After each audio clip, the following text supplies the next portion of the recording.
Johan's methods of dealing with people were so cruel that even Erickson was afraid at times. "I heard about what happened," Johan said. "This is an important time. My father is about to become the official head of the family. There can't be any mistakes." But at this crucial moment, those two appeared. Their timing is uncanny. Do you understand what I mean? "Yes, please don't worry. I'll take care of it cleanly. I won't let them interfere with Mr. Terrence's succession ceremony. I'll make sure to get rid of your older brother and his lowly mother." Erickson's words were met with frigid silence. A moment later, a chilling voice sounded from his phone. "What did you just say? Are you calling that illegitimate child my brother? Did you forget his origins and that he was kicked out of the family? How dare you call him my older brother? Are you implying that he's anywhere near my level?" Erickson rushed to explain. "No, of course not. He can't be compared to you, Mr. Johan. He's not even qualified to be your follower." Even through the phone, he could feel Johan's murderous intent. If Johan really got angry, the consequences would be serious. "That's more like it." Johan's tone was still cold. "I'll give you 3 days to get rid of them. If it's not done in 3 days, I'll get rid of you." Erickson knew that he had meant every word. Johan had 10,000 ways to make life worse than death. Erickson recalled what Matteo had told him earlier. "Mr. Johan, Stephen told Matteo that he was with his mother and that they'll be paying our family a visit at some point." "What? That illegitimate child really doesn't want to give up. He was kicked out 6 years ago, but he wants to come back with his mother? He obviously has an ulterior motive." "I was thinking the same thing," Erickson agreed.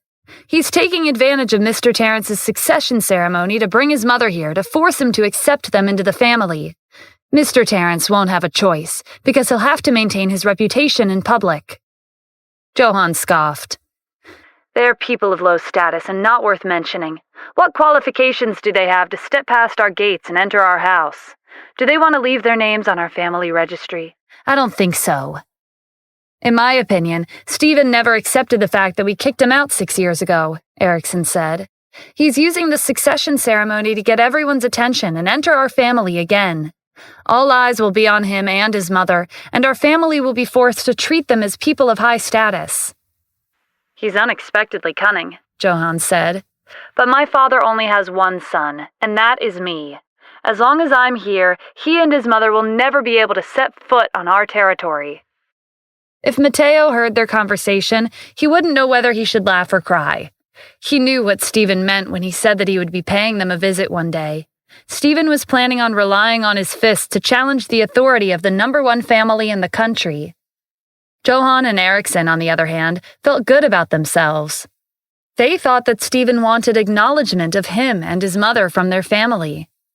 "Don't worry, Mr. Johan, I'll make them disappear," Erickson promised. "It doesn't matter how many times you say that. I'll give you 3 days. If they're still alive after that, you know what'll happen to you." Johan hung up. Erickson didn't waste a second and took his subordinates to New York City. There was a company in the city that belonged to the Addams family. They had kept their affiliation under wraps for many years, and even the royal families weren't aware of their connection. It could serve as Erickson and his subordinates' base. The company was called Imperial Holdings. On the surface, it looked like a regular company, but on the inside, it controlled New York City's economic lifeline.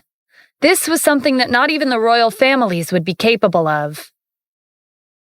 Kim had been busy ever since she took on the 100 billion project from the Wyvern Group. Sometimes, she would spend an entire day at Tanith Corporation, from morning until night. She was putting in a lot of effort to make herself stronger to prevent the Cassidy family from exerting their influence over her. Just as preparations for the project were in full swing, Jasmine hurried over. "Kim, something big has happened. There's a problem with the project." "What happened?" Kim asked with a frown. "When our company accepted the project, there were no competitors in Washington, D.C. What that means, however, is we chose to proceed with the project at our discretion. But recently, a big company appeared in New York City. They want to compete with us for the project." "What's the name of the company?" Kim was curious as to which company would be daring enough to compete with the Wyvern Group. She'd never met the owner, but she knew how capable he was. He wasn't an ordinary person. The number of businesses that had the courage to compete with the Wyvern Group could probably be counted on one hand. Jasmine tried to recall. It was something like Imperial Holdings. I'd never heard of them before. It feels like they appeared out of nowhere. After doing some research, I found out that they had an enormous amount of assets. Many successful companies in New York City have a business relationship with them. Their shares are much higher than the Wyvern Group's. Kim couldn't believe it. The Wyvern Group was already a fearsome existence in Washington, D.C. She didn't think that a random company who they'd never heard of could have that many shares. Just how big of a company was Imperial Holdings? Let me take a look. Kim turned to her computer and did a quick search. Imperial Holdings was a secretive company that belonged to the Addams family, but their information was available to the public when it came to registration details. It didn't take long for Kim to find their information. Imperial Holdings, registered capital of $10 billion, registered legal representative Terrence Addams. Kim paused in the middle of reading aloud the information on her screen. She remembered that when she and Stephen went to meet Victoria for the first time, he'd mentioned that his father's name was Terrence Addams. Imperial Holdings was the Addams family's company. If Stephen's father wanted to compete with Tanith Corporation for the project, how were they supposed to resist? Kim suddenly felt pressured. Even the Wyvern Group couldn't compete with the Addams family. Her company was even smaller. Jasmine's phone rang and interrupted her thoughts. Kim, the secretary just called and told me that a representative from Imperial Holdings will be coming. There's no doubt about it. They're here because of the $100 billion project. I think it would be better for you to meet with them since you've taken charge. You know the project inside out. Okay, I'll handle it, Kim said with determination. No matter what, she had to protect the project. This was her best chance to break free from the Cassidy family's influence. She didn't want to lose this opportunity. Even if her opponent was the Addams family, she still had to try. Most importantly, she was the one in charge of the project now. The Addams family was playing dirty to try and steal it from her with their influence. Kim hadn't been home for 3 days, and Victoria was concerned. She asked Stephen to pick her up at the company and drive her home for lunch. Victoria had prepared an entire table of food. During lunch, Stephen noticed that Kim didn't have much of an appetite. It seemed like she had something on her mind. Kim, is the project not going well? You look worried. No, it's fine. I've just been really busy. But don't worry, I'll take care of my health. Kim wanted to avoid telling Stephen about the Addams family competing with their company for the project. If he found out, with his temper, he would definitely cause a commotion. The Addams family was influential. He wouldn't be able to fight them. After Kim finished her lunch, she hurried back to the company. The representatives of Imperial Holdings would be coming in the afternoon. After Kim left, Stephen sent a message to Rosalind, asking her to investigate the latest updates to the $100 billion project. Just as a Rolls-Royce pulled up to the entrance of Tanith Corporation, Kim's phone rang. It was Jasmine. The representatives from Imperial Holdings had arrived. Kim went downstairs to welcome them. The car opened. 2 women and 2 men stepped out. The 2 men were wearing a suit and sunglasses. They appeared to be bodyguards. One of the women was carrying a bag and clutching a folder. She looked like an assistant of some sort, maybe a secretary. The woman at the front was also wearing a pair of sunglasses and dressed in a suit. Is that you, Kim?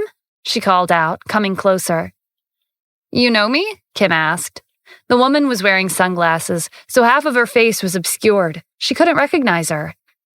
But of course, how could I forget you? The woman took off her sunglasses. Kim immediately recognized her. So it was you, Cynthia. Yeah, it's me. Cynthia spread out her hands with a smile.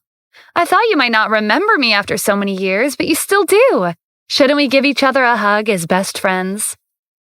Kim thought back to the time when they were close, but those days were long gone.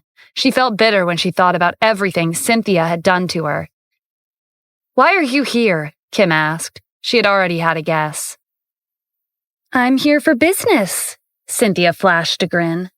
It was a good thing you 2 chased me out of Los Angeles. You gave me an opportunity to succeed. You're the CEO of Tanith Corporation, but the current me is far ahead of you. I'm the assistant of the CEO at Imperial Holdings. Cynthia had once taken on a position at the Cassidy Group. At that time, although Kim was a member of the Cassidy family, she'd just started her job at the company. She was ostracized by the other members of the family, and it was Cynthia who'd extended a helping hand. She taught Kim all kinds of skills in the workforce, and the two of them quickly became best friends. After a time, Kim realized that Cynthia was doing this to satisfy her own selfish desires. She'd been trying to get closer to Stephen. That was when Kim discovered Cynthia's scandalous personal life. She often brought handsome men home at night and told them that she would break up with them at dawn. No one in the Cassidy family had a good impression of Stephen, but they couldn't deny his attractive appearance. Cynthia was drawn to his handsome face and his well-built figure. She found him even more alluring when Kim told her that they hadn't been intimate with each other, even though they were married. On one particular day, Stephen was dressed in a V-neck sweater that clung to his skin. Cynthia couldn't tear her gaze away from his body. That was the moment she became determined to sleep with him. Cynthia began to scheme. She tried to cause misunderstandings between Kim and Stephen to make them argue and pressure them into getting a divorce. She could take advantage of the situation and comfort Stephen while satisfying herself at the same time. However, Cynthia failed every time. She was caught by Stephen in front of everyone during her last ploy against Kim. Everyone turned against her. Kim was so angry that she fired Cynthia. Stephen was even worse and threatened to chase her out of Los Angeles. As a result, the current Kim and Cynthia could be considered enemies. Kim's expression darkened. "I'm sorry, but I don't think there's a need for us to continue our discussion. You're not welcome here." Cynthia sneered. "Even if I'm not welcome, you have to let me in. I'm the representative from Imperial Holdings, and the 100 billion project belongs to me. If you turn me away, that's the same as provoking my company." She wasn't wrong. Kim had no choice but to lead Cynthia and her group inside. They went up to the reception room. "What do you want to discuss with me?" Kim asked in a businesslike tone. "I'm only here for one thing, and that is to represent Imperial Holdings and compete with you for the project," Cynthia said, not having any intention of hiding her motive. As the CEO's assistant at Imperial Holdings, she knew exactly who was backing the company. They were invincible. Kim snorted. "You want to snatch the project from me? Cynthia, you have to understand that this project was a partnership that I've long discussed with the developers. We've already signed a contract." Even if the Addams family possessed an overwhelming number of shares, once a business deal was signed, it was set in stone. If Imperial Holdings pressured the developers to break the contract, they would have to pay over $100 million. That was a risk Kim didn't think they would take. Cynthia scoffed. "It doesn't matter even if you sign the contract. The developers can change their minds at any time." "They wouldn't do that." "I guess you won't give in until the end." Cynthia took out her phone. "That's fine with me. I'll call the developers now." After a brief conversation, she said, "I'm with the CEO of Tanith Corporation, Kim Cassidy, now. I'll pass her the phone, and you can tell her yourself." Kim answered the call with a sense of foreboding. "Hello, Miss Kim." The person on the other end of the line was an executive from the developer's company. "I'm really sorry, but I'm officially informing you that we'll be canceling our contract with Tanith Corporation. Your company is free to participate in the bidding for the project again. As for the penalty for breach of contract, we'll take all responsibility."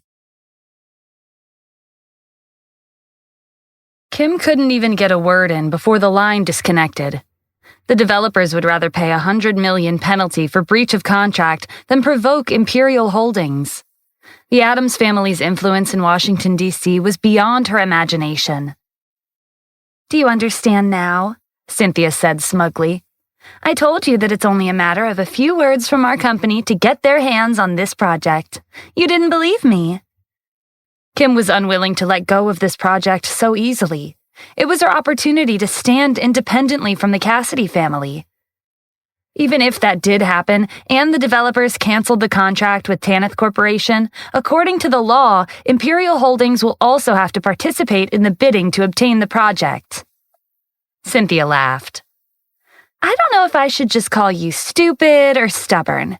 Do you really think you stand a chance? The bidding is just a formality. Who would compete with Imperial Holdings?" It was a piece of cake for Imperial Holdings to win the rights to the project. Cynthia couldn't wait to see the look on Kim's face. Kim already knew that with the Addams family's influence, no one would bid for the project, but she wouldn't give up until it was over. Other people might not participate, but I'll fight for it. Cynthia snickered. Forget it, Kim. You've come a long way from the person you used to be. You're now the CEO of Tanith Corporation. But I've done a background check on you. The only reason you're so successful is that you have the Wyvern Group's support. Without them, you're nothing. Kim fell silent, because what Cynthia said was right. A while back, Tanith Corporation had been left to her by the Wyvern Group. Even though she'd played a role in expanding the company, one of the main reasons it had developed to this scale and became one of the top businesses in Washington, D.C. was because of the Wyvern Group's support. It wouldn't be inaccurate to say that the Wyvern Group made Kim and Tanith Corporation into who and what they were today. Cynthia smirked when Kim didn't say anything. Actually, we're not taking over this project because of you specifically. Our ultimate goal is to annex Tanith Corporation and the Wyvern Group, which supports you from behind the scenes. Cynthia looked smug, as if Tanith Corporation and the Wyvern Group were already in her hands. A voice sounded from outside. Those are some big claims you're making. Kim and Cynthia's gazes shifted to the door just as it opened. Stephen walked in and went straight to Cynthia. He gave her a cold look. Did you just say you wanted to annex my Wyvern Group? Keep dreaming. Cynthia leaned back in her seat and looked Stephen in the eye. So we meet again. Kim's freeloader husband. I've already investigated what happened to you over the past few years. You're nothing more than the director of the security department at the Wyvern Group, and yet you're claiming that the company is yours? I think you're the one who needs a reality check. Back when Stephen caught Cynthia red-handed for plotting against Kim, he'd kicked her out of Los Angeles. She was afraid of provoking him again, but with the Addams family on her side, there was nothing to fear. The person who needs to get it together isn't me. It's you. Stephen pointed at the door. You're not welcome here. Please leave immediately. If you want to annex the Wyvern Group, you're welcome to try. Okay then, just wait and see. Cynthia got up and left with her group. Kim heaved a sigh when she and Stephen were alone. Just when she thought the project was in her hands, it was gone. All of her hard work and making preparations had been reduced to nothing. She didn't know how long it would take for her to find another opportunity like this. It's okay, Kim. There's no need to be disappointed over the $100 billion project. If you can't get it back, I'll ask Jasmine to give you another project with similar capital. Kim didn't know what to say. Was a project of that scale something that could be so easily obtained? And with the Addams family's influence in the district, even if another profitable project were to appear, Cynthia would continue to take them. Kim weighed the pros and cons and decided to wait and see how the bidding turned out. If it didn't go well, then she would wait for another opportunity. Cynthia and her group went back to Imperial Holdings headquarters in New York City. She noticed the tensions in the lobby when she entered the building. Gerald Addams, the CEO of Imperial Holdings, was here. He rarely showed up to work, but today he'd even brought a whole entourage with him. Gerald didn't care if Cynthia and her group had just returned after a long flight. Cynthia, gather the executives and meet me in the conference room. I'll give them 5 minutes. Whoever doesn't show up will be fired. If you don't want to notify them, you may leave with them. Cynthia quickly took out her phone. In less than 5 minutes, the higher-ups of Imperial Holdings rushed to the conference room. Just then, Gerald received a call. Everyone, follow me downstairs to welcome an important guest. A middle-aged man was waiting in the lobby. He was well-dressed, and he emitted an imposing aura. Gerald ran over and greeted him with the utmost respect. The middle-aged man was Erickson Addams. Gerald was the CEO of a powerful company, but he couldn't compare to Erickson. If it weren't for the situation at hand, Erickson would have never come here. Gerald knew that very well, and although he hadn't been told the details, he was thrilled by Erickson's arrival all the same. Gerald led Erickson to the CEO's office. Gerald, you've been doing well in New York City all these years. You've gradually taken control of the economy, and your achievements will be a great help to Mr. Terrence when he officially takes over his position as the head of the family. The success of the succession ceremony was crucial. Terrence had to show the family what he was capable of, and Imperial Holdings was one of the most successful businesses. Aside from inspecting Mr. Terrence's company, I'm also here to deal with that illegitimate son of your family, Erickson said. Gerald, Cynthia, and a few other higher-ups were the only ones in the office, so he didn't feel a need to hide his intentions. Telling them the real reason why he was here could give them a sense of importance to make them work harder. Gerald, for example, wasn't born with the surname Adams. He'd been recruited by the family. After changing his surname, he'd thrown away his past and started a new life as a proud member of the Adams family. Illegitimate son? Is he currently in the district? Although Gerald's surname was Adams, he knew nothing about the Adams family. Yes, he is, Erickson said. He was supposed to die 6 years ago, but he got lucky and survived until now. I've told you all this much, so I might as well tell you his name. It's Stephen Adams. Cynthia's eyes widened. Are you referring to Stephen Adams who married into the Cassidy family? That's him, Erickson confirmed. Trash like him shamed our family. I have to get rid of him. Cynthia had been displeased with Stephen ever since she ran into him at Tanith Corporation during her discussion with Kim, so Erickson's goal worked in her favor. How are you planning on getting rid of him? Will you be doing it yourself? No. Mr. Terrence's succession ceremony is in a few days' time. I'm his subordinate, so I have to avoid unnecessary complications. I can't make any rash moves. However, I've already thought of a way to get rid of Stephen and his mother, Victoria Sierra, once and for all. I won't even need to lift a finger. What's your plan? Gerald asked. You all should have heard about the dark internet cafe. Anything that can't be done openly can be carried out in secret. As long as you can afford it, the world's top assassins are at your disposal. I'll issue a hunting order on the website, and the targets will be Stephen and Victoria. As for the commission, it will be set at $1 billion. Gerald, Cynthia, and the others weren't expecting such a large sum. Spending $1 billion to kill 2 people was really generous. Cynthia wondered if Stephen's life was worth that much money. Wasn't Erickson overestimating him? In truth, $1 billion was nothing to the Adams family. But the details weren't important to Cynthia. The point was that Stephen would soon be erased from this earth. After he was gone, she could slowly torture Kim. Erickson took his action after the meeting concluded. His subordinate logged into the dark internet cafe's website and issued a hunting order with a reward of $1 billion. There was a response to the bounty in less than a minute. 100 assassins received the order. And that wasn't all. Assassins from all over the world kept appearing. After all, a commission worth $1 billion was extremely rare.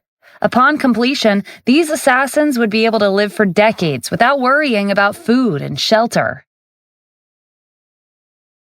1 minute later, more than 500 assassins had accepted the bounty. They were based in states around Washington, D.C.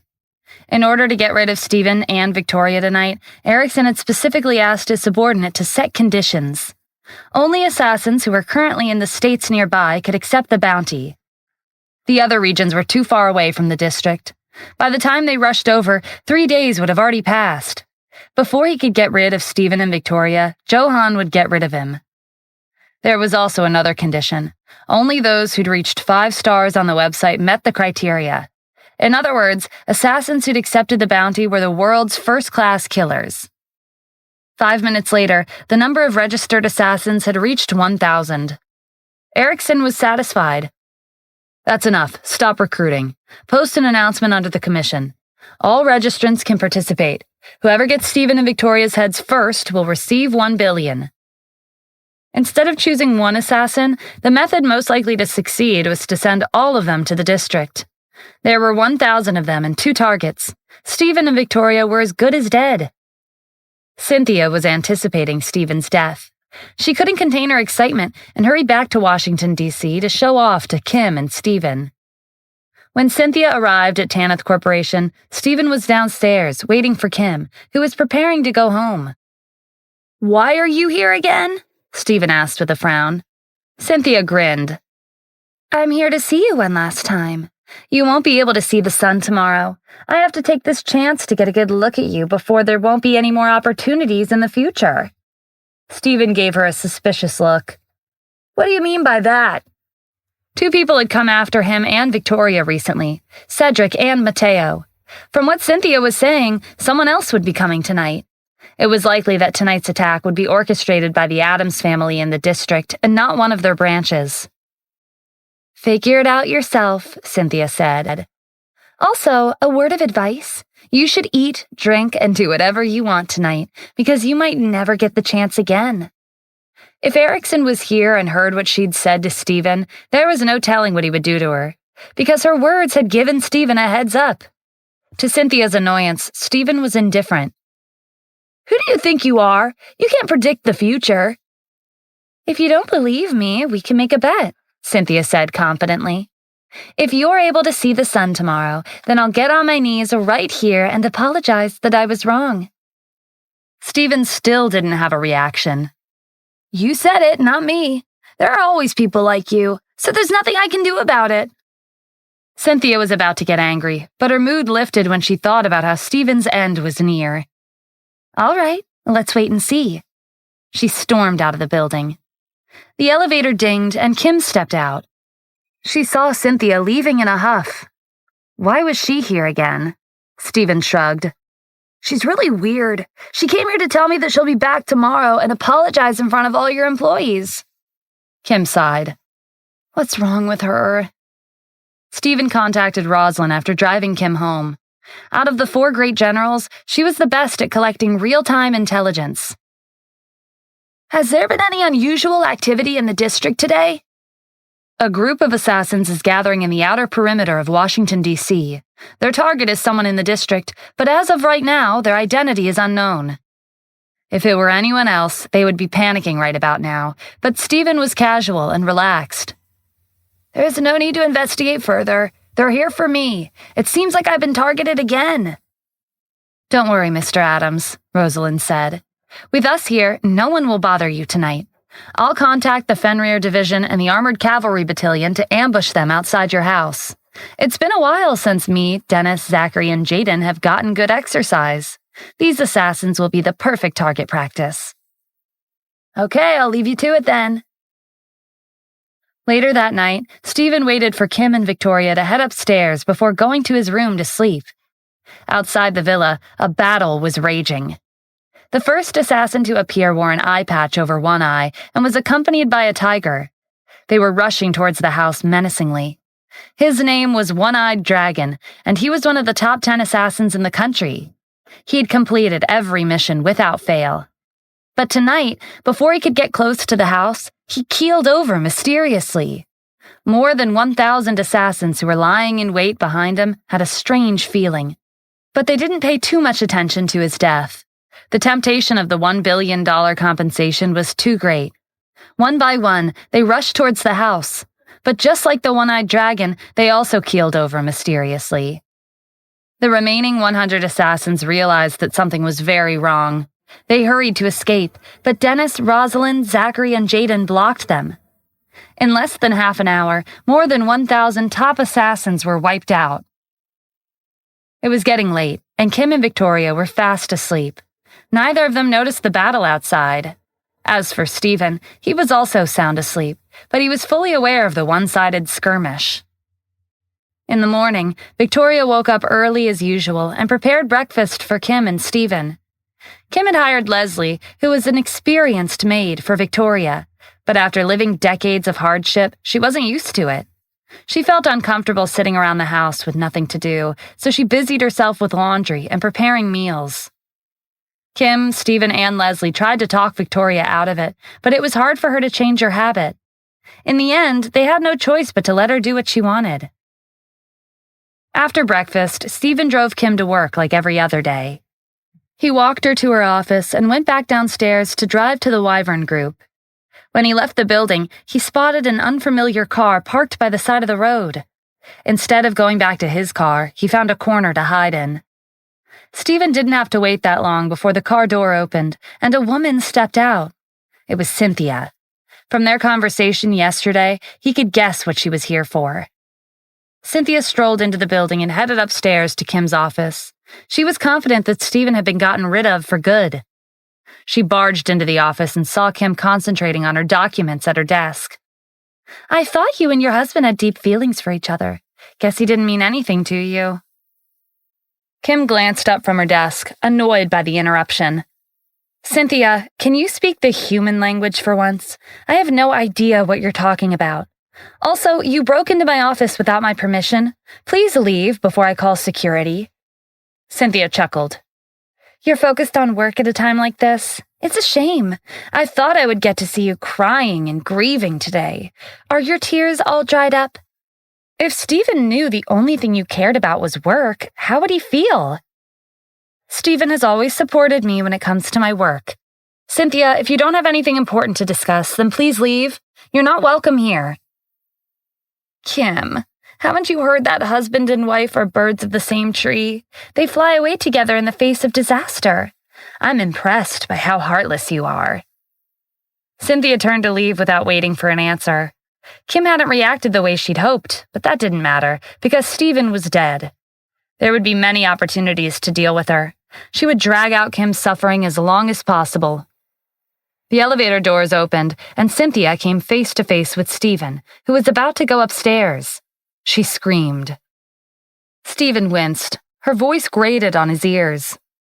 Why are you shouting as if you've seen a ghost? Do you want me to die that badly? Or did you send someone to kill me last night? Cynthia's heart pounded. No, of course not. It took a minute for her to compose herself. She stared at him suspiciously. Are you real? Not a hallucination? Stephen rolled his eyes. What do you think? I'm living a good life. Why would I give it up? Are you saying this because you want me to die sooner? Cynthia hurriedly denied it. She couldn't understand how Stephen was standing right in front of her. Either way, she should leave as soon as possible. I'll be leaving now, she said, brushing past him. Stephen held out his arm before she could walk away. Wait, you seem to have forgotten something very important. Cynthia's heart skipped a beat. She had a bad feeling about this. What is it? Don't you remember the bet we made yesterday? I remember what you said very clearly. If I saw the sun today, you would get on your knees and apologize in front of everyone at the company. You've lost the bet, so it's time for you to fulfill your promise. Cynthia clenched her fists. She was the CEO's assistant at Imperial Holdings, and the Addams family was their backer. Her status and position were much higher than she was in Los Angeles. Stephen was a nobody from a humble background. The Addams family had kicked him out 6 years ago, and he'd married into a small family. The gap between them was as wide as the sky and the earth. How could she apologize in public to a person with a low status like Stephen? What bet? Cynthia said, pretending to be clueless. I don't know what you're talking about. Why would I ever waste my time and make a bet with you? Stephen laughed. You sound confident. He took out his phone and played a recording. It was the conversation of the bet that Cynthia had made with him yesterday. The smug look on Cynthia's face disappeared. She never would have guessed that he'd secretly recorded their conversation. This was a habit that Stephen had developed over the years. It was so easy to pretend as if nothing had happened, and he'd been roped into unfavorable situations, one too many for his liking. When talking to people with malicious intentions, he would secretly turn on his phone's recording feature to save himself trouble. Stephen put away his phone with a smile. Cynthia, you said it yourself. Do you still want to deny it? Fine, but so what? Cynthia admitted. I was just kidding. Did you think I was being serious? Kim stepped out of the elevator and saw Stephen with Cynthia in the lobby. Stephen? What are you doing? Kim, remember what I told you yesterday? Cynthia promised to kneel and apologize in front of your employees. Stephen gestured to Cynthia. Look, she's here to fulfill her promise. Kim gave Cynthia an incredulous look. Why would she make a promise like that? The commotion attracted the attention of the other employees in the lobby. They stopped what they were doing and stared. Cynthia felt like it was even more impossible to get down on her knees. So many people were watching them. You want me to kneel and apologize? That's not happening. Stephen's eyes narrowed. Looks like you're going back on your word. I have more than 10,000 ways to deal with people who refuse to pay their debts. Are you sure you want to try me? Cynthia resisted the urge to take a step back. She'd seen the same dangerous glint in his eyes back when he'd chased her out of Los Angeles. But she steeled herself at the thought of having the Addams family's support. Cynthia put her hands on her hips. "What can you do to me?" As soon as this question came out, her knees hit the floor. Suddenly, she was staring at Kim and Stephen's shoes rather than their faces. It happened so fast that Cynthia had no idea what was going on. One second she was standing, and the next she was on the floor. She could only remember feeling a slight pressure on the back of her knees. It wasn't just her. Stephen's movements had been so fast that the rest of the employees hadn't seen what had happened too clearly. In their perspective, he'd only shifted slightly in his position. The employees dissolved into hushed whispers, but it was loud enough for Cynthia to hear. She really did get on her knees. This is explosive news. Some of them took out their phones and filmed her. Cynthia was the assistant of Imperial Holdings' CEO. Given her position, kneeling in front of Stephen would definitely make the headlines. "Now apologize, as you promised," Stephen said. Now that Cynthia was on the floor, her confidence had been shaken. When Stephen first tried to knock her out of Los Angeles, she refused to leave. It was only when he'd threatened her that she'd left because she had no other choice. Stephen had a fearless personality, and even though Cynthia had the Addams family behind her, there was no guarantee about what he would do to her when she was alone. Cynthia swallowed her pride and apologized. The employees looked on in satisfaction. Yesterday, Cynthia had sauntered into the building with an overbearing look on her face. All of them had seen it. But less than 24 hours later, the tides had turned. She was now on her knees and making a public apology to Kim and Stephen. At Imperial Holdings headquarters, Gerald was with Erickson and the higher-ups, monitoring the dark internet cafe overnight. The number of applicants had reached more than 1,000, and many more assassins were rushing to the district. They were tempted by the $1 billion reward. But Erickson wasn't interested in the new arrivals. More than 1,000 assassins had targeted Stephen. He and his mother would soon be dead. But when morning came, there was still no update. Erickson grew anxious. Has anyone reported back yet? His subordinate, who was staring intently at the laptop, shook his head. No, but maybe no news is good news. Maybe Stephen and Victoria are already dead. This is $1 billion, Erickson said flatly. If they really did get rid of Stephen and Victoria, they should be demanding their compensation at the earliest possible moment. Would they wait around? His subordinate kept quiet. Gerald thought that Erickson's subordinate made a lot of sense. I think he's right. What do you mean? Erickson asked, giving him a look that said, if your explanation is nonsense, then don't blame me at yelling at you for being stupid. More than 1,000 assassins targeted Stephen and Victoria last night, Gerald explained. Their deaths are practically confirmed, but only one person is eligible for compensation. If I had to guess, those assassins must be fighting over the money. The last person standing will get the $1 billion. The subordinate nodded as if that's what he'd been trying to say. More than 1,000 assassins are at each other's throats. It might take a few hours. Erickson considered it. Okay, let's wait for an update. 2 hours later, it was nearing noon. The sun was high in the sky, but there was still no news. Erickson couldn't sit still anymore. What's going on? It's been an entire night, and the morning's almost over. One of Erickson's subordinates entered the room. He'd been given the task to check on the situation. The assassins who took on the job disappeared before they could reach the house. How is that possible? Erickson demanded. There were more than 1,000 assassins. How could they have vanished into thin air? Gerald was also doubtful. Are you sure about that? Yes, there was no signs of a fight at the scene. The assassins didn't make it to their house. They just mysteriously disappeared. Could it have been Stephen? Erickson wondered, but he quickly dismissed that thought. That was absurd. There had to be someone else who took action. Who could it have been? Gerald asked. More than 1,000 elite assassins had disappeared without a trace. It was like they were never there. Even the Addams family wouldn't be able to achieve such a feat. The conference room lapsed into silence as everyone tried to come up with a reasonable explanation. I really can't figure out how this is possible, Erickson said. Gerald, is there someone in Washington, D.C. who could have done this? Gerald thought hard.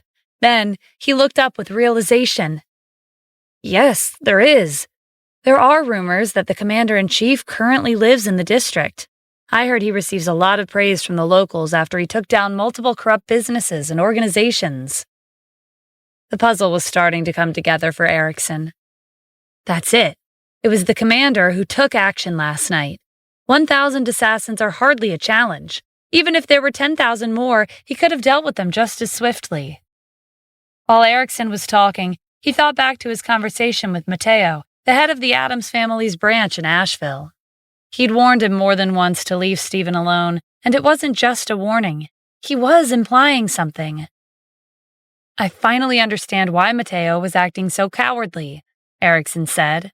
He must have run into the commander-in-chief while he was in the district. I remember him saying how he could have failed when he was only up against 2 people. Turns out he had a reason. The commander saved Stephen? Gerald asked, still having a hard time believing it. Is he really that lucky? What's so strange about that? Erikson said. Now that I'm thinking about it, one of the 4 great generals, Dennis Lucero, saved the Branch family in Asheville from being wiped out. Matteo retreated because Stephen was under the commander's protection. Even if their family never encountered Dennis, who would kill right in front of the commander and the 4 great generals? As long as the commander is in the district, we won't be able to get rid of Stephen. Erikson cursed and slammed the table in frustration. How is he so lucky? He survived 6 years ago, and last night he ran into the commander-in-chief. 1 day passed, and Stephen and Victoria were still alive. Johann had told him that if they weren't dead in 3 days, he would be the one to die. Even though Erikson was Terrence's subordinate, he was still a low-ranking member of the family. Terrence wouldn't care even if Johann killed him for no reason. His death wouldn't mean anything. There were countless others who had died in the same manner before him. Low-ranking members in the family had no worth. Speaking of the commander, Gerald said, I heard that his surname is also Addams. Is he from the main branch? It would make sense, considering his strength. Erikson let out a sigh. I thought the same thing when he first appeared out of nowhere. The main branch was in chaos. They thought a genius was among them.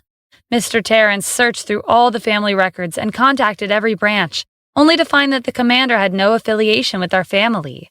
They tried multiple times to find a link, but there was no connection. Can you imagine their disappointment? They really hoped that the commander was one of them. If the commander-in-chief was really a member of the Addams family, he wouldn't have been in this predicament. It would have been a simple task for the commander to get rid of Stephen and Victoria. A genius like the commander is hard to come by, Erikson continued. He's a 1 in a million. If Stephen was even 1/3 of what the commander is, our family would have never tried to kill him, even though he's from a humble background. They might even have carried out a sedan chair to invite him back. Aren't you exaggerating? Gerald asked. Comparing the commander with Stephen is an insult to him. You're right. An illegitimate child like Stephen can't compete with someone like him. Anyway, let's stop talking about the commander. We have to come up with a way to get rid of Stephen and Victoria without alerting him. I have an idea, Gerald said. We just have to make them leave Washington, D.C.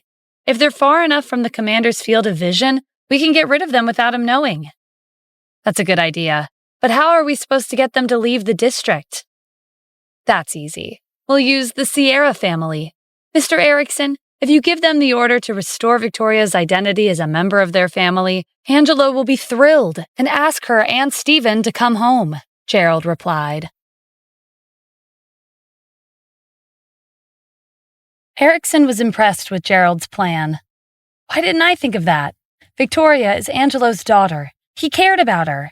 If it weren't for the difference in status between the Sierra family and the Addams family, maybe she and Mr. Terrence would still be together.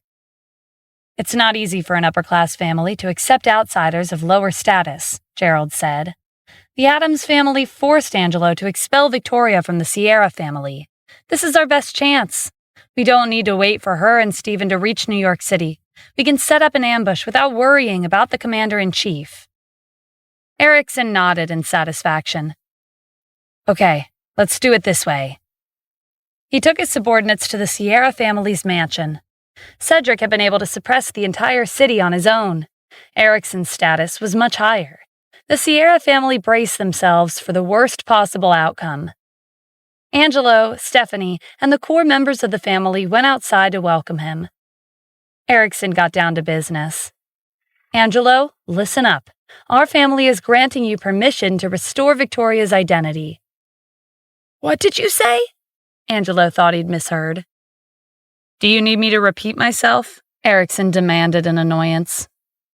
What I mean is, Victoria has already regained her freedom. We might as well let her return to your family. Angelo brightened. Is the Addams family letting her go? Victoria was his daughter.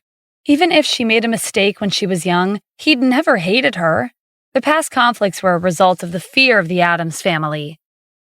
Even if Victoria came back of her own accord, without permission from the Addams family, Angela wouldn't restore her identity as a member of the Sierra family.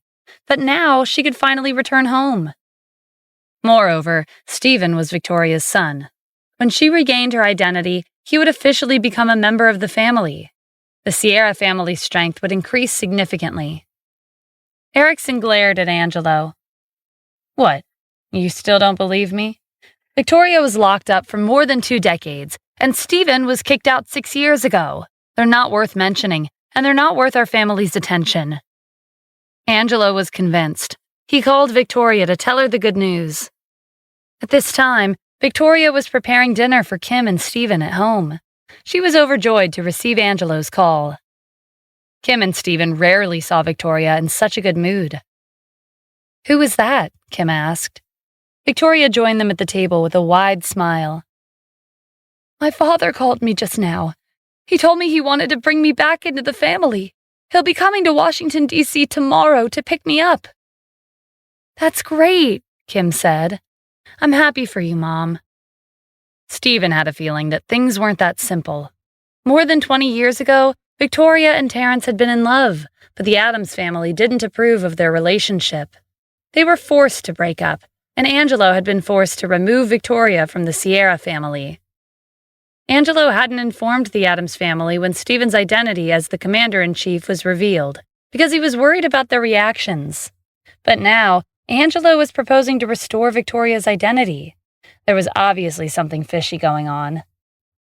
After dinner, Stephen asked Rosalind to investigate. Sure enough, Erickson had paid the Sierra family a visit during the day. Stephen decided not to expose him. There was a high chance of a confrontation tomorrow anyway. The next day, Victoria woke up bright and early to get ready. She put on makeup and dressed up. Angelo told her that he would be here in person to pick her up, and he would be holding a grand ceremony to officially welcome her back to the family. Angelo arrived at 8 o'clock in the morning with a motorcade of cars, each worth more than $1 million. Stephanie and most of the elders had also come along. It was clear that Angelo considered this to be an important event. Victoria was still a little worried.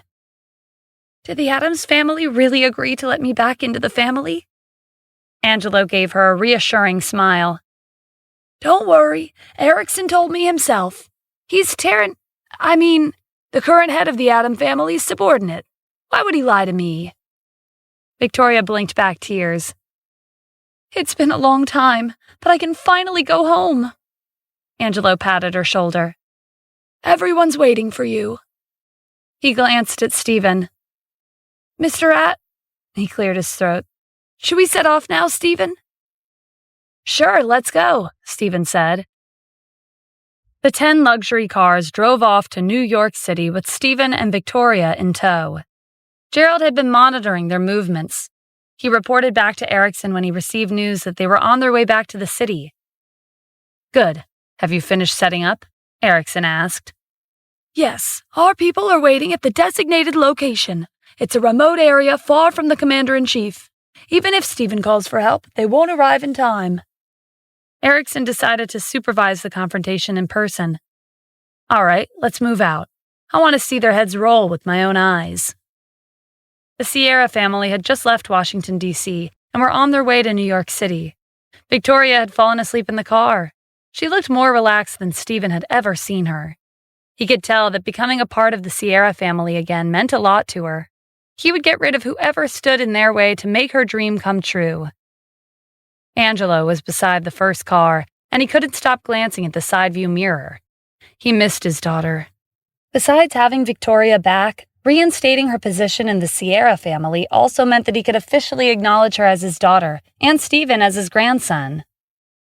Angelo wasn't the head of the family anymore, but being the commander-in-chief's grandfather was enough to make all the upper-class families look up to him. The car stopped abruptly while Angelo was lost in thought. "Why did you stop?"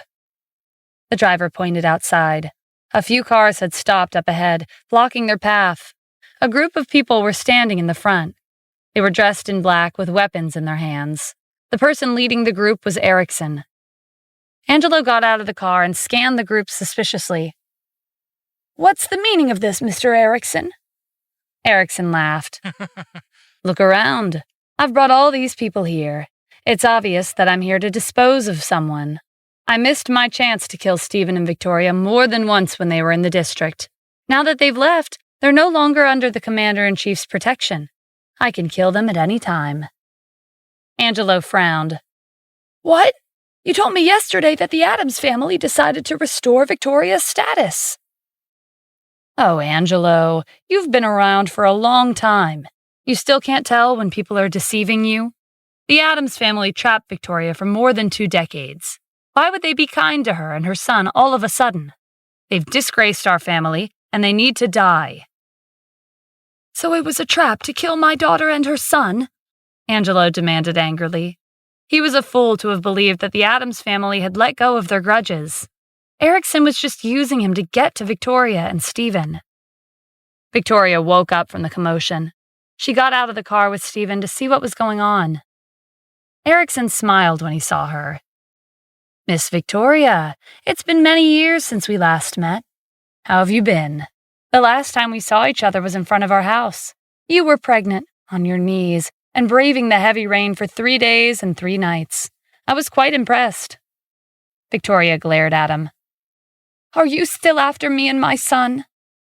When Stephen was born, Erickson had secretly plotted to kill him several times to prevent future complications. She hated him to the bone. Erickson didn't bother to hide anything. "If you two don't die, the head of the family will be negatively affected. It's a pity. We haven't seen each other for more than 2 decades. We've only just been reunited, but we'll have to say goodbye forever." "Did Terrence send you here?" Victoria asked. "That's not important. You're just a woman from a royal family. Your children will never be of much worth. You should forget about getting close to your family. You two need to die for Mr. Terrence to rest easy." "My son has the Addams family's blood." Erickson laughed so hard that his shoulders shook. "Miss Victoria, how many years has it been? You're still caught up in your delusion. To Mr. Terrence, Stephen is just an illegitimate child. He has no status. You're from a royal family, and that's as much as he'll ever be worth. Neither of you can compete with the Addams family. Mr. Terrence only has one son, and that is Johann. His mother is from the second-ranked family in the country. She and Mr. Terrence are compatible in terms of status and influence. This is what you call a perfect match among the upper classes." Victoria bit her lip. She was so angry that she couldn't get the words out. Erickson went on with his smug look on his face. "Did you really think you captured Mr. Terrence's heart? It's not just the Addams family who looks down on you. He's never once treated you sincerely. Miss Victoria, instead of getting angry, you should thank me for telling you this much before you die." Stephen came forward.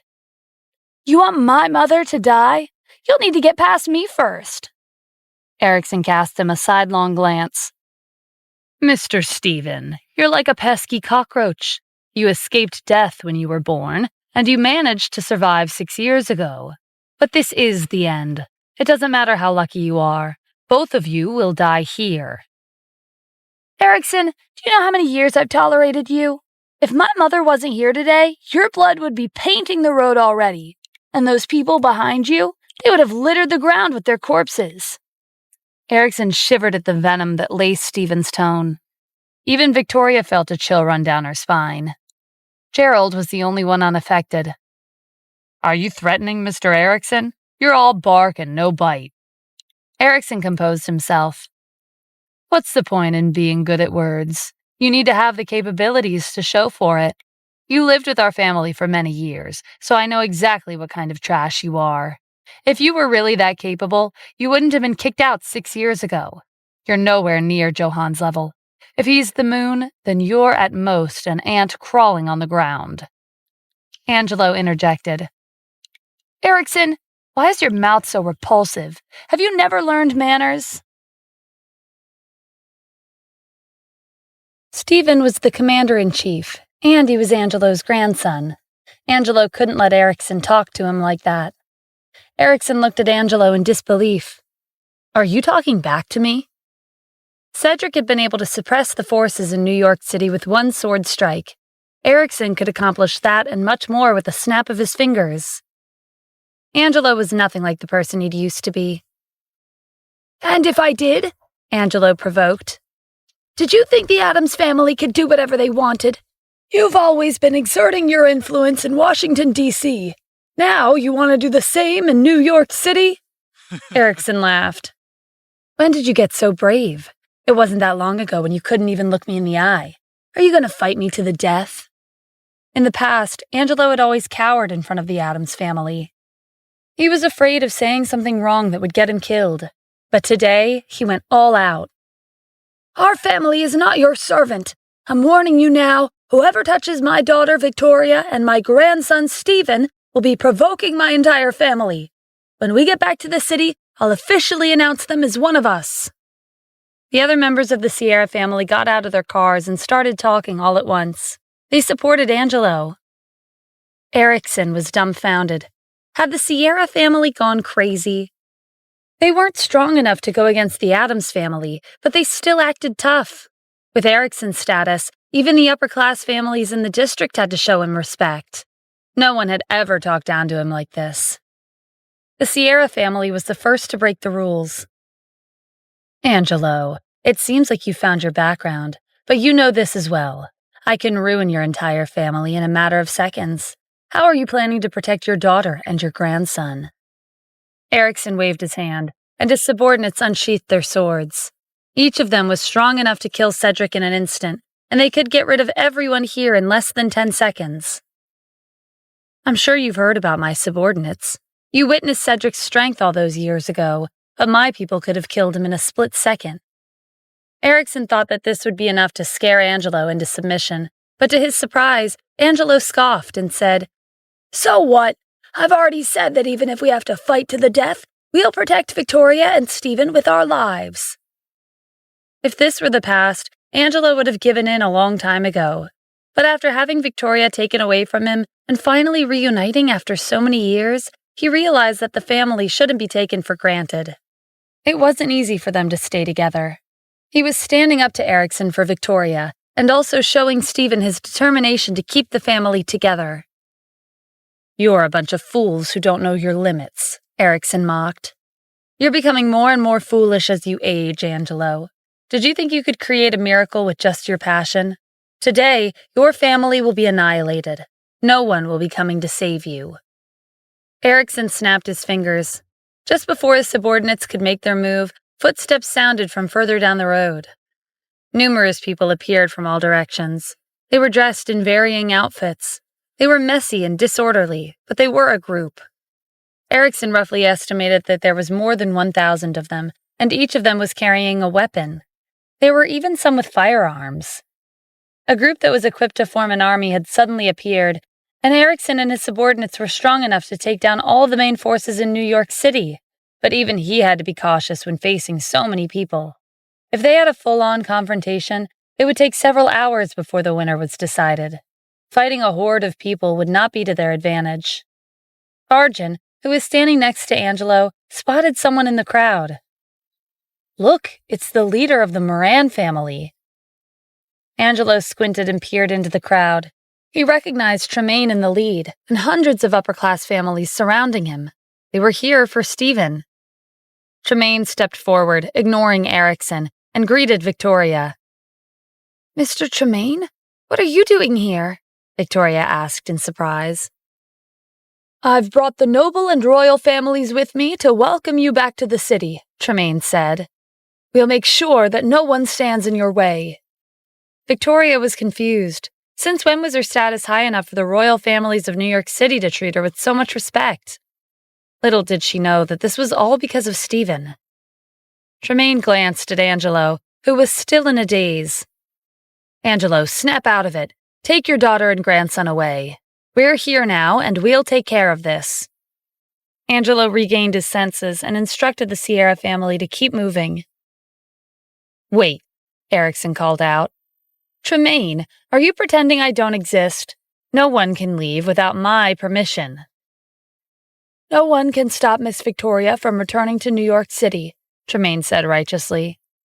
Erickson couldn't understand why the noble and royal families would risk their lives to protect a woman who had no connection to them when they clearly remembered the incident with Cedric decades ago.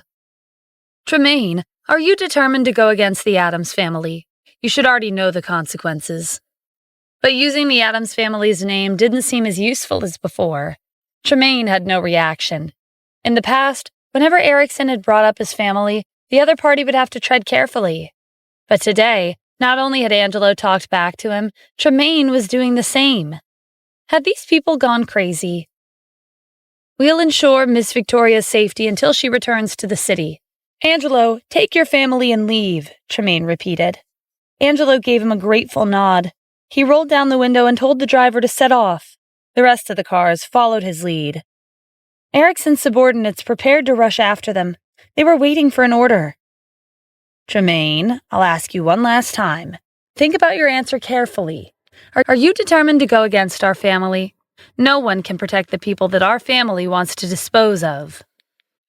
I've already said that Miss Victoria is under our protection, Tremaine repeated firmly. This is New York City's territory. Outsiders are not allowed to act out of line. The Sierra family is heading back to the city. If you get in their way, we'll make you regret it. The Sierra family was getting further away. Erickson's subordinates urged him to give them an order, but his priorities had shifted. Minutes passed, and soon the Sierra family was gone from their line of sight. Erickson broke the silence. Tremaine, did you think you could get away with provoking me today? Do your worst, Tremaine replied. The crowd responded in unison. Erickson watched Tremaine and the upper-class families retreat. He didn't try to stop them. Why did you let them go? Gerald asked, confused. Erickson shot him a glare. Did you really want to fight to the death? We were outnumbered. They had the advantage. And if we made a scene here, rumors might spread and affect Mr. Tremaine's succession ceremony. Putting that aside, Erickson fell deep into thought. Don't you think Tremaine and the others were acting strange? Back then, Cedric was all it took to intimidate them.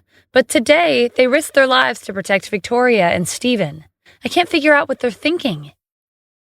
But if they don't die, we'll be the ones to die, Gerald said worriedly. Are you just going to let them go? What else are we supposed to do? Erickson snapped. There's no difference between fighting a losing battle and being killed by Johann. Gerald kept his mouth shut and said nothing. Let's head back and come up with a new plan. Erickson sounded calm, but he was panicking on the inside. There was only 1 day left before Johann's deadline. With no further interruptions, the Sierra family drove Victoria and Stephen to their mansion in New York City. The entire family was waiting for them in front of the house. They gave them a grand welcome. Angelo wasn't the head of the family anymore, but he did possess the highest status. So he took out a parchment of their family tree and wrote Victoria's name again. She had finally come home. Before Angelo proceeded with Stephen's name, he asked him for his opinion. Stephen nodded, and Angelo was delighted. With the commander-in-chief as a member of their family, their status would surpass the other royal families in the city. Victoria was still worried after both names were written into the tree. The Addams family doesn't plan on letting me go. If you go against them and restore my position in the family, you'll only be provoking them. Victoria, you're my daughter, and you're a part of the Sierra family, Angelo said. Do we need to ask the Addams family for their opinion on our family affairs? They don't have a say. He glanced at Stephen for his take on the matter. Stephen agreed. The so-called number one family in the country is at most a tiger made of paper. There's no need for our family to be afraid of them." Angelo brimmed with confidence. This was the first time Stephen had called them family. If the Addams family came after them, then so be it. Angelo wouldn't back down, even if the sky was falling. Angelo made an official announcement that Victoria was once again a member of the Sierra family. The room burst into applause. Many of them came forward to congratulate her. Seeing Victoria in person again, Caleb regretted his past actions. "Welcome home, little sister." Ever since Victoria was placed under house arrest by the Addams family, she never thought she'd be able to regain her identity as a member of the Sierra family, and she'd never dreamed that she'd be able to reunite with her son. Victoria really wanted to hold Stephen's hand and take him to the Addams family to show Terrence that they weren't worthless. She wanted to tell him, "Look, this is my son. You have no right to call him a bastard child. He's an existence that everyone looks up to." From what Victoria had seen of Stephen thus far, she knew that there was more to him than met the eye. Many people regarded him as their boss. But would it be enough to go against the Addams family? They were ranked first in the country, and they'd obtained their illustrious position after more than 1,000 years of hard work. Stephen had struggled for at most 2 decades. How could he be compared to a powerhouse like the Addams family? While Victoria was lost in thought, Angelo and Stephanie's phones rang. Their smiles widened after ending the calls. "Victoria, Stephen, I just announced you're part of our family again," Angelo said. "All of the branch leaders scattered across the country called me to congratulate you two." "Even the branch overseas sent a congratulatory message," Stephanie added. That wasn't all. Tremaine and the upper-class families placed congratulatory gifts outside the Sierra family's residence. Those who weren't in the loop would have misunderstood that Angelo was marrying off his daughter. Victoria felt like she was in a dream. After the incident back then, she and Angelo's family had been the target of public criticism. The other branches of the Sierra family and the upper-class families of the city had cut off all relations with them. It wasn't until after she was imprisoned by the Addams family that the criticisms let up. But now, everything had changed. Victoria had no idea that it was her son, Stephen, who brought on these changes. In the evening, the Sierra family held the grandest banquet in history. The special guests included Tremaine and the other royal family leaders. A feast of this scale hadn't been seen in the city for the past 50 years. Victoria felt like she was herself again. She no longer felt like a stranger whenever she wore the designer clothes that she'd loved as a child. She was a member of the Sierra family again.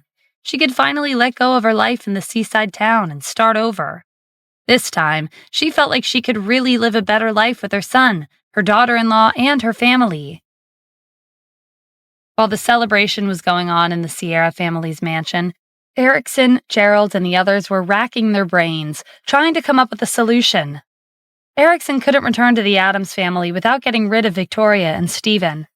After coming back to the city, he'd asked Gerald to investigate why the royal families would risk their lives to protect Victoria and Stephen, but they couldn't find out the reason.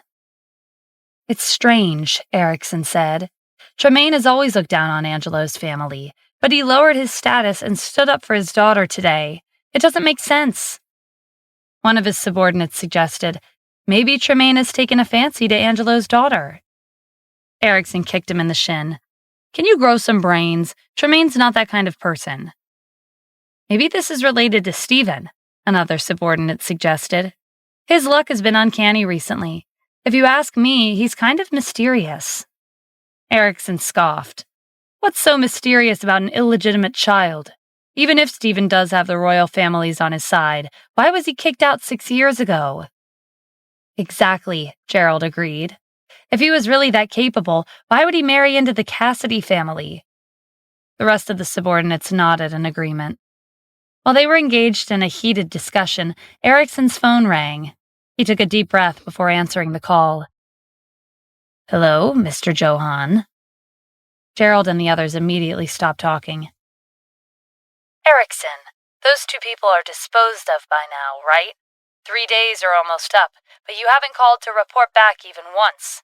What's wrong?" Did you think it wasn't necessary to give me an update? That's not it, Erickson said quickly. Actually, Johann interrupted him. Wait, don't continue. From your tone, it sounds like those two are still alive. Mr. Johann, please listen to me. What's there to explain? Erickson, do you remember what I told you before? If they're not dead within 3 days, I'll dispose of you. Erickson swallowed nervously. Johann was more ruthless than Terence. Erickson had watched him grow up. Johann's childhood was a bloody history of slaughter. His mother was from a powerful family ranked second in the country. She'd always been proud of her noble bloodline, and she had a condescending personality ever since she was young. It wasn't a surprise that her son, Johann, had turned out the same way. Anyone who went against him would end up in a miserable state. There was once a maid who'd failed to control the temperature of the tea when she served Johann. He burned his tongue, so he dismembered her. The Addams family had no shortage of resources. They used what they could to raise Johann and nurture him. He was skilled from a young age. Even if there were 10 people of Erickson's level, they still wouldn't be a match for Johann. Erickson's blood ran cold when he remembered the inhuman methods that Johann had used to torture people. Mr. Johann, the situation has changed. It's not that easy to get rid of Stephen. There was a pause. Then, Johann's furious voice sounded from the other end of the line. You know exactly who he is. He's just an illegitimate child. And now you're telling me that it's not easy to get rid of him? Erickson, do you want me to personally take action? Erickson rushed to explain. That's not what I meant. I couldn't possibly trouble you with this kind of trivial matter. Killing him will dirty your hands. A trivial matter like this? Johann laughed. Yes, that's right. This is indeed a trivial matter. It's so insignificant that you spent 3 days with no results. Erickson, the family has acknowledged your capabilities. Is this how you take care of things? Erickson didn't respond. He was afraid that if he kept talking, Johann would jump out of the phone and kill him on the spot. Johann was silent for a moment. Erickson, I'll give you one more chance. Tell me exactly what's going on. I don't believe that you couldn't get rid of 2 people. Erickson took the opportunity to explain everything that had happened for the past 2 days. It's not that I couldn't kill him. Every time I made a move, he escaped by pure luck. I don't know if he's too lucky or if I'm too unlucky. Johann's anger eased slightly. If that's what's really happening, then I can't blame you. You failed to kill them in Washington, D.C. because of the commander-in-chief. That's understandable. But it's a different story when it comes to the royal families. They went against us because of your incompetence. Erickson kept quiet, not daring to talk back. Anyway, Victoria and Stephen need to go. If they don't die, then you will. I'll give you one more chance. This time, you have to get rid of them. What about the royal families? Erickson, the Addams family is ranked first in the country. Do you think 51 royal families can stand in our way? If they try to stop us again, kill them all. Erickson sucked in a breath. That's almost the entire high society of New York City. And anyone who threatens my father's succession ceremony will also be killed. Also, get rid of anyone who knows what happened back then. You want to kill all of them? Erickson hesitated. Mr. Terence and Victoria's scandal was the talk of the city. Half of the upper-class families in New York City know about it. Are we going to kill all of them? Kill them all. It doesn't matter if they're an upper-class family. They chose to side with Victoria and ignored our family's authority. Cedric had been able to suppress the entire city with his sword, but he'd never thought of killing them off. Conquering a city and slaughtering its people were 2 completely different concepts. A massacre of that size would attract unwanted attention. But Johann was a ruthless person. He was much worse than the previous head of the family and his father, Terence. He was like a devil that had descended into the human realm. Even so, Erickson was optimistic about Johann becoming the future head of the Addams family. He believed that Johann would be able to lead the family to greater heights and achieve much more than his predecessors. His personality and methods were traits of those who achieved great things. I understand, Erickson said. Angelo has modified the family tree, and Victoria and Stephen are one of them again. They'll be heading to Washington, D.C. soon. When that happens, we won't be able to make our move anymore because of the commanders there. Tonight will be the last chance. Okay, I'll leave it to you. Remember, this is your last chance, Johann reminded him. If you don't get rid of them, I'll get rid of you. To make sure nothing goes wrong, I'll give you the authority to mobilize any subordinate of our family. After eliminating them, the royal families will no longer have a place in the city. Do you understand what I mean? Yes, I won't let you down. After ending the call, Erickson instructed 500 elite subordinates of the Addams family to gather in New York City. These were the chess pieces that the family had scattered across the country to exert their influence. Within a few hours, 500 of them stood before Erickson. His confidence doubled when he sensed that their auras were not inferior to his own. They were more than enough to slaughter the upper classes of the city. Tremaine and the other royal families would be dead before dawn. Erickson divided the tasks among them. Killing Victoria and Stephen was the priority. As for the others, they would be eliminated along the way. The only thing left to do was to wait until nightfall to put their plan into motion. The celebration at the Sierra family's mansion came to an end. Angelo took Victoria to the room she'd used to stay in. The furnishings were the same as how they'd been 2 decades ago. Victoria hadn't been in this room for years, but it was clean, tidy, and exactly like what it had used to be. She teared up as she looked around the room. It was like she'd never left. "Grandpa has been keeping your room tidy all these years," Stephanie said. "He asks the housekeepers to clean it every day." Angelo wiped the tears from his eyes. "Victoria, it's been hard on you all these years, but now you're finally back." Victoria brushed her hand against the bed. "It's still the same as before. I'll stay here for tonight. Tomorrow, I'll be going back to Washington, D.C. with Stephen." "You can stay wherever you want," Angelo said. "This is your home. Your room will always be here.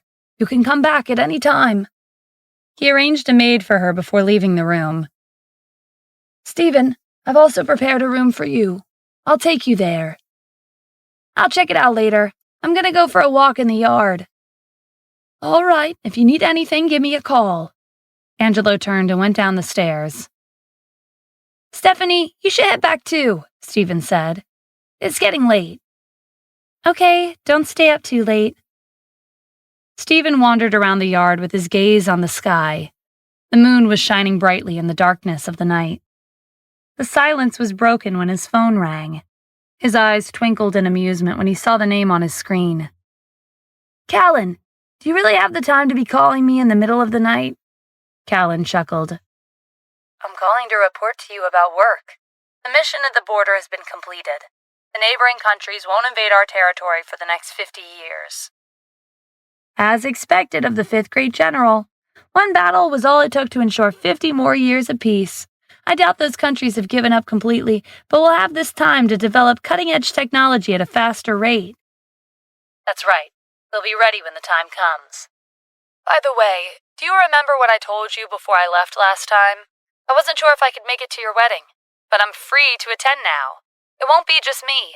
I've contacted the military base commanders. They'll also be attending." Stephen laughed. "Why did it suddenly become so grand?" "You're the commander-in-chief," Callan said matter-of-factly. "Who wouldn't want to attend your wedding?" Okay, all of you are free to come. I'll be giving Kim the surprise of her life at the wedding." Stephen paused when he received a message from Roslyn. A group of people was heading to the Sierra family's mansion. "What's wrong, Mr. Addams?" Callan asked. "It seems like I've become the target of 500 people," Stephen said nonchalantly. "What? They must be blind to target the commander-in-chief. Oh, right, I forgot to mention that the Fenrir division is really strong. They're misfits from Hawthorne Society, but they're formidable on the battlefield." "Well, they were trained by the largest underworld organization in the country. Besides, they've always been passionate when it came to defending our borders." Callan sighed. "Passionate is an understatement. If we had more people like them, it would be much easier to defend the borders. The rest of the Fenrir division should have returned to the district by now. You can mobilize them at any time. All right. It doesn't matter how many people are coming. There'll only be cannon fodder in front of the Fenrir division. Stephen contacted Zachary, who gave the Fenrir division a new mission. The commander-in-chief was being threatened, and they were to protect him at all costs. At midnight, the Adam family's subordinates had the Sierra family's mansion surrounded. Erickson pointed at Stephen, who was moon-gazing in the yard. He ordered them to take action. At his signal, 500 subordinates moved out. But all of a sudden, a blinding light stopped them in their tracks. 1,000 members of the Fenrir division rushed out from all directions and surrounded them. Stephen walked to the front. Erickson, come out! Erickson had been exposed, so he could only walk over. His eyes widened when he saw their uniforms. Only one organized force in the country had uniforms like theirs. Erickson had a hunch about their identities, but when he remembered Johan's inhuman torture methods, he pushed that thought aside. They were outnumbered, but these 500 subordinates of the Addams family were elite. He was confident that they had the upper hand. Kill them. His people hesitated for a brief second before rushing over. Just as they reached the group in uniform, the cracking of bones filled the air, followed by waves of groans. Erickson was stunned by their strength. Are they your subordinates, Stephen? What do you think? If they weren't my subordinates, would they have come here in the middle of the night to protect me? Then the royal families in the city, they're also under my command, Stephen finished. All the upper-class families in New York City are my subordinates. Erickson thought back to when Tremaine had insisted on protecting Victoria and Stephen, even if it ended up costing their lives. Stephen's claims were true. It was the only explanation for why they'd made an enemy out of the Addams family, even though Cedric had demonstrated his strength all those years ago. If Stephen really had been able to convince Tremaine, a prestigious family leader who had lived 100 years, Erickson would have to submit to him. He decided to change tactics. Mr. Stephen, if you come home with me, I think Mr. Terrence will welcome you back. Did you forget how you were determined to get rid of me just now? Why are you suddenly bringing me back to the family? And since when was I Mr. Stephen and not illegitimate son? Erickson ignored his sarcasm. That was when I didn't know you were this influential. With your current connections, you won't be any weaker than Mr. Johan when you come back. Mr. Terrence will do what he can to train you. You'll become much stronger. Stephen laughed. Do you think I need to rely on the Addams family to get stronger? Our family is ranked first in the country. Our resources are valuable and of high quality. No one can match up to us. If you come back with me, our family will have 2 geniuses. 2 geniuses? Stephen repeated in disdain. To me, the Addams family is nothing special. They think they have some kind of noble bloodline, but people are all alike.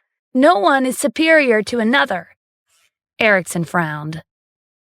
I know you're strong, but the Addams family is capable of much more than what you can imagine. You stayed with us for many years. Don't you understand? I'm sorry, but I feel like my time there was equivalent to the slums. Erickson knew very well what had happened to Stephen while he was with the Addams family. No one had taken him seriously.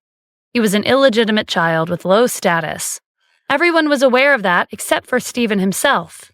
After what he'd been through, it didn't seem like he was planning on reconciling with the family. Mr. Stephen, are you really not going to come home with me? Erickson had another idea. That's fine. As long as you let me go, I'll show you what real power is. These subordinates are nothing more than a drop in the ocean. I can give you much more. I know you're rambling because you want me to spare you, but I can't let you go. I want you to pass on a message to Terrence. Go back and tell him that he's not worthy of my mother. If he wants to come for me, by all means. But if he harms my mother again, I'll slaughter the Addams family and turn the world upside down. Terrence was the current head of the Addams family, and Erickson didn't think Stephen came close to being on his level. Stephen was kicked out 6 years ago for a reason, and that will never change. He would only ever be a frog watching the sky at the bottom of a well. What? Do you think I'm joking? Stephen asked when he saw the mocking look on Erickson's face. If I'm being frank, then yes, I do think you're joking. Okay, I'll let you go and make you see with your own eyes just how I'll force your family to surrender. Erickson didn't say anything. That would never happen even if the world came to an end. He waved to his subordinates, preparing to leave. Hold on, Stephen said. Erickson turned around cautiously. What's the matter? Are you going back on your word? I said I would let you go, so I will. You don't have to worry. But letting you go just like that seems a bit too easy. What do you want? Nothing much. I just wanted to make sure you remembered what I said today. Stephen motioned to the Fenrir division. A few people came forward, and in an instant, Erickson and his group's arms were broken. The high and mighty Erickson had never thought a day like this would come. He'd never suffered this kind of humiliation in his life. On his way back to Washington, D.C., Johann called. Are they dead? No, he overpowered me. He's not the same person from 6 years ago. What? Was he that capable? He had his own group of subordinates. It only took them a few seconds to take down our people, and the royal families are under his command. Johann didn't believe him. The Addams family didn't think too highly of the royal families in New York City, but their influence was impressive. Why would they submit to Stephen? I made an error in judgment, Erickson said. The reason I couldn't get rid of Victoria and Stephen in Washington, D.C. wasn't because of the commander-in-chief. It's because Stephen dealt with the situation himself. Johann was still doubtful. How does that make any sense? He was a nobody 6 years ago. He did manage to survive, but his most notable achievement to date is his marriage to the Cassidy family. How did he become so influential without any connections and resources? What the upper-class families valued the most were connections and resources. The Addams family had both, and they were top-notch. That was how Johann had progressed so quickly. You've forgotten one thing, Erickson said. We did kick him out, but he still has your father's blood in him. Those with our family's bloodline are elite. He doesn't need connections or resources. He's never been ordinary, not even when he was born. That's true. Our family has never once produced an incompetent member. Even if he's an illegitimate child, the blood of our family flows inside him. It's not surprising that he's achieved so much. The higher one's status was in the Addams family, the more unique their bloodline was thought to be. It didn't matter how great their achievements were. Their success was due to their bloodline, not their hard work and personal effort. Stephen has a right to step past the gates and return to our family, Johann said. If my father knew about this, he would definitely come and pick him up. Stephen is an illegitimate child, but he's influential enough to command the royal family. That's enough of a reason to bring him back. Our family would never give up on anyone with outstanding talent. That's how we became known as the #1 aristocratic family in the country. We have an endless supply of talents. I was thinking the same thing, Erickson said. But Stephen refused. He thinks that just because he has the royal family on his side, he has the means to ruin our family. He even threatened to slaughter us and turn the world upside down. That's ridiculous, Johann snapped. To think I complimented him just now. An illegitimate child will only ever be an illegitimate child. He has the blood of our family, but his ambitions are too far-fetched. Stephen doesn't understand how terrifying our family is. At most, we've shown him the tip of the iceberg. He spent some time outside and now he thinks he's unmatched. Cedric was able to do what he did. Stephen's nothing special. He turned down our offer, so let's forget it. Johann wanted to rope Stephen back into the family, but there was no chance of that happening now. Stephen had outright refused. There were no second chances. What's our next step? Erickson asked. Are we still going to dispose of him? No. You've put in so much effort to get rid of him, but that was when we were worried that he would ruin our family's reputation. But with how things stand, that's no longer necessary. He's influential enough to command the royal families. That's not a shameful achievement. We don't have to worry about him anymore. Maybe he'll even be able to make my father shine at the succession ceremony. Erickson was unwilling. Are you letting him go? He's looking down on our family. Can you swallow this insult? Of course I can't. He's the first person to insult our family. Even if he does have our blood, he shouldn't look down on us like this. I'll personally teach him a lesson. I'll show him that even though he's strong, there's always someone stronger.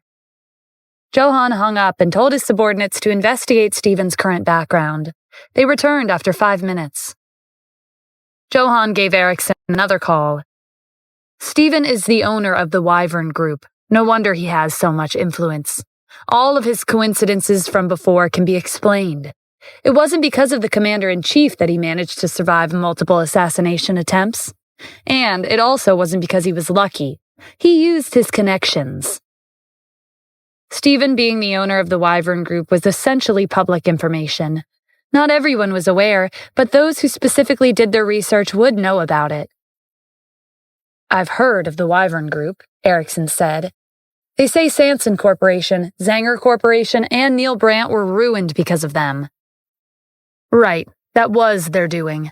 The Wyvern Group has developed rapidly in the district. Their influence is much higher than Neil's, but it's not enough to go against our family. My father's company, Imperial Holdings, can crush them. I heard they're already planning on annexing the Wyvern Group. What's the progress on that? Tell them to speed things up. I'll show Stephen that an illegitimate child does not have the right to challenge our family.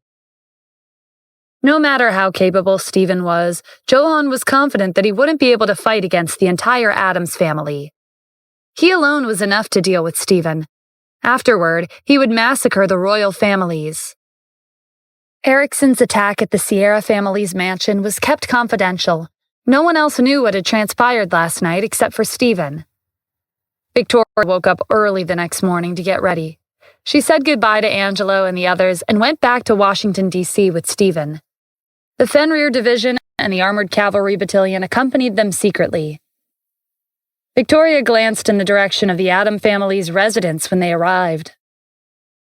Mom, are you still thinking about him? He's not worthy of being your partner or a father. He doesn't deserve you. Victoria shook her head. I know what you're thinking, but I don't miss him.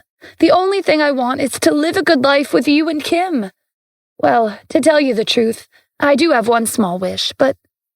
What is it? Never mind. I just can't see it happening. Why don't you tell me about it? No matter what your wish is, I'll help you fulfill it.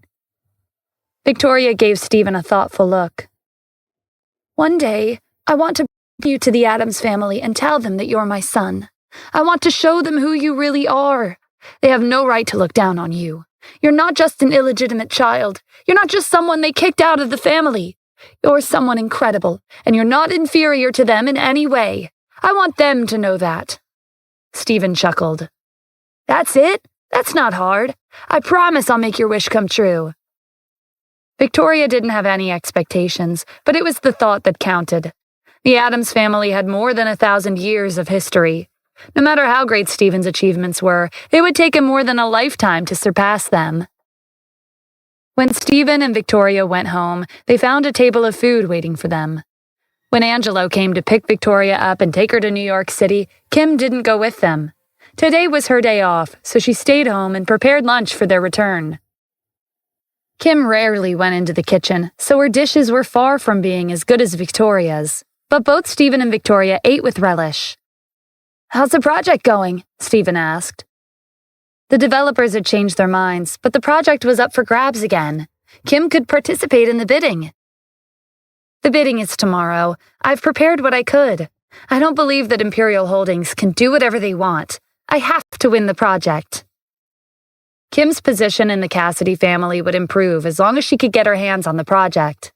Her status would be on par with Helen's, and she would have the right to decide on her own marriage. Kim, you should be careful, Stephen said. Cynthia is not a good person. She schemed against you when she was in Los Angeles back then. I know. That's why I asked Jasmine for help. She'll be representing the Wyvern Group and Tanith Corporation during the bidding. Stephen didn't want to discourage Kim, so all he said was, Okay, as long as you have a plan. But Cynthia was cunning. She used underhanded methods to turn the situation in her favor. How else could she have risen to an upper management position in such a short amount of time? Meanwhile, the CEO of Imperial Holdings, Gerald Adams, was in his office, sitting at his desk and wondering what had happened to Erickson. He hadn't accompanied him and his 500 subordinates. There was still no update, even though an entire night had passed. Gerald couldn't sit still. He had a bad feeling about all this. Just then, his phone rang. Gerald sat up with a start and answered the call. His expression turned grave. "I understand. I won't disappoint you." He set his phone down on the desk and called Cynthia and the higher-ups into his office. "Do you know who just called me?" Gerald asked, sweeping his gaze over them. "Was it Mr. Erickson?" one of them guessed. "No, it was Mr. Johann." Cynthia and the others exchanged a glance. Johann was the son of the current head of the Adams family. He was also the successor. In other words, Johann would be the next head of the family. For someone of Gerald's rank, it was common for someone else of similar rank to contact him to discuss family affairs. It was rare for the successor himself to contact him personally. "What did he say?" Cynthia asked. This was her chance to establish a connection with Johann. The other higher-ups were thinking the same thing. Gerald was more confident than ever. The gap between him and the upper management was growing wider. Even though Gerald was the CEO, they knew that Erickson had arranged his position at Imperial Holdings. Most of the Adams family weren't aware of his existence. That was one of the main reasons why the upper management didn't take him seriously. But things were different now. Johann had contacted him personally. "Cynthia, Mr. Johann told us to speed things up. We need to annex Wyvern Group as soon as possible. Tomorrow is the bid for the 100 billion projects, right? If nothing unexpected comes up, Kim will be attending. What you need to do is stop her from participating." "Understood. I promise that aside from us, no one else will be attending the auction tomorrow." "Very good," Gerald said, satisfied with Cynthia's answer. "Once this is settled, I'll put in a good word for you to Mr. Johann. Perhaps you'll have a chance to interact with him in person."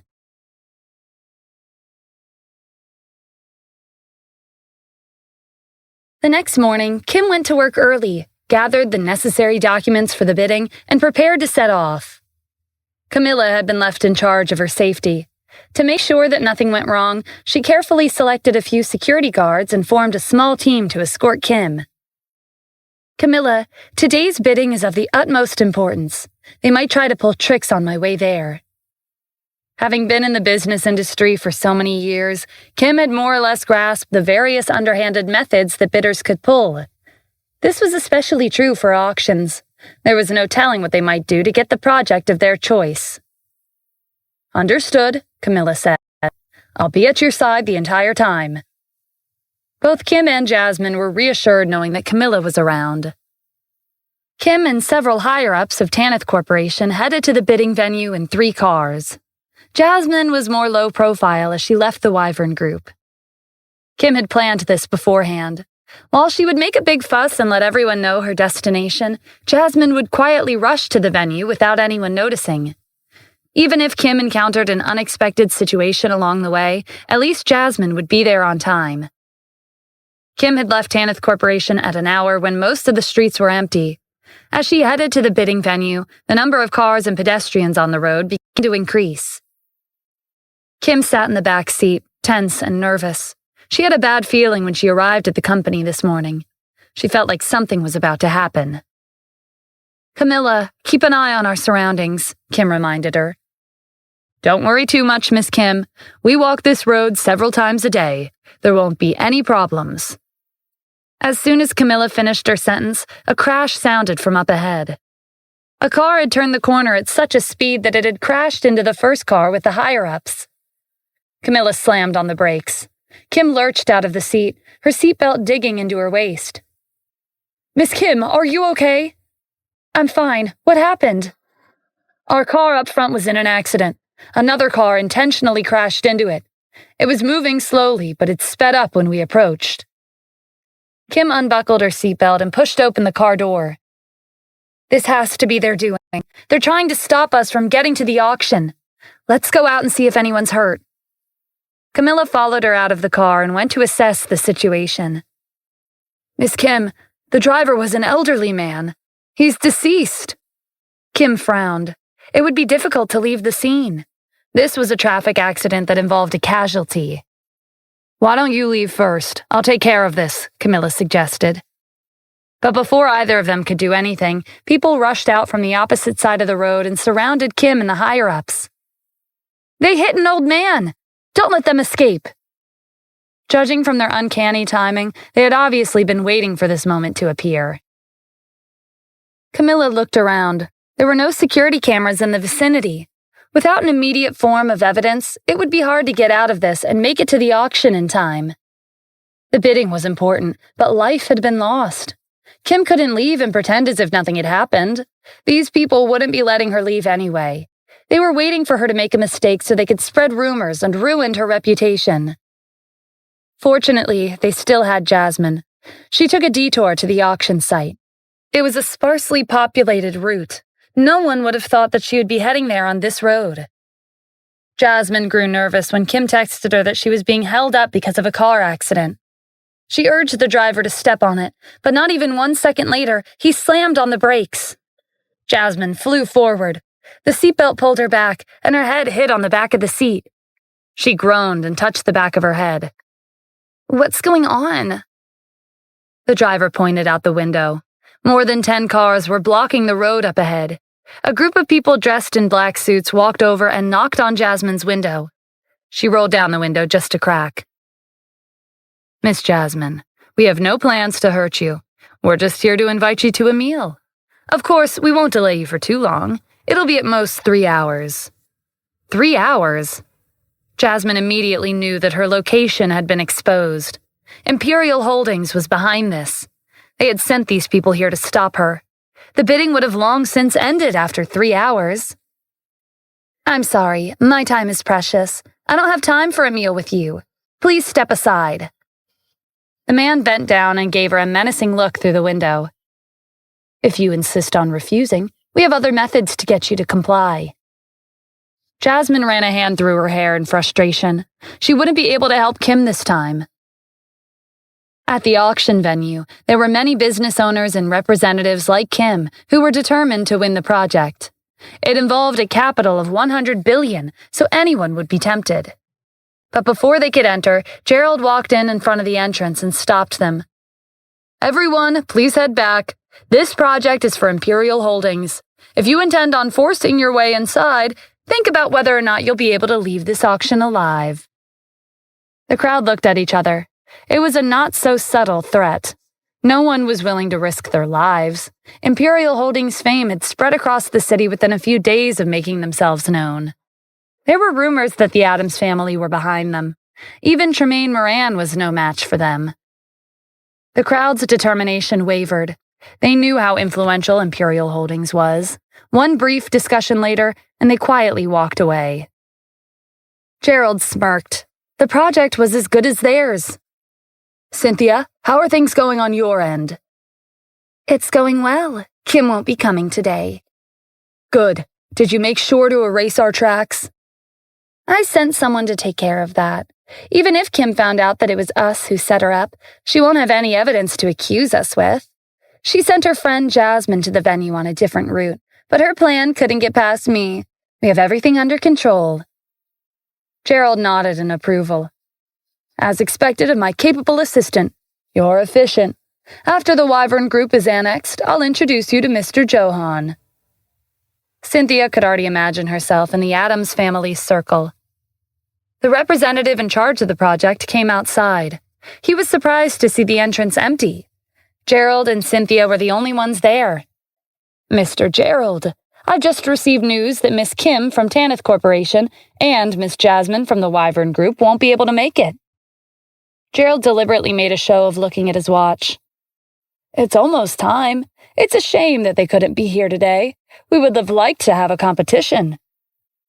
There's no need to wait, the representative said. Those who aren't punctual aren't fit to take on this project. Gerald and Cynthia exchanged a smug look. The representative didn't know the real reason why Kim and Jasmine weren't there. He also had no idea why only people from Imperial Holdings were here to bid, and he didn't seem concerned about the details. "Sure, let's go inside," Gerald said, putting on an act. Cynthia was about to follow them inside when a rumbling sound above caught her attention. "Look over there. It's a helicopter." Gerald looked up. There was a helicopter with 2 large words printed on the front. Wyvern Group. "Cynthia, what's going on?" "I don't know either." The Wyvern Group having a helicopter hadn't been included in Cynthia's calculations. Even if they blocked all the tunnels and roads, the Wyvern Group could still arrive from the sky. The sound grew louder as the helicopter descended. A rush of wind whipped around the clearing. Gerald, Cynthia, and the representative hurried out of the way. The door opened. Stephen and Dennis stepped out and walked over to them. Stephen glanced at his watch. "Right on time." He looked up at Gerald and then at Cynthia. "You two don't need to go in." "What did you say?" Cynthia demanded. "I said, neither of you needs to go in.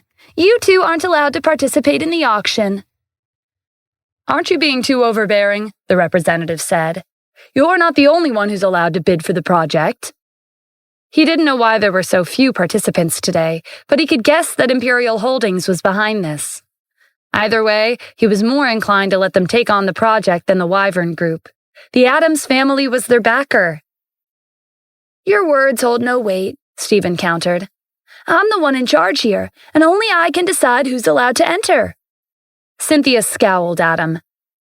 "Stephen, you're crazy. Don't you know that the Addams family owns our company?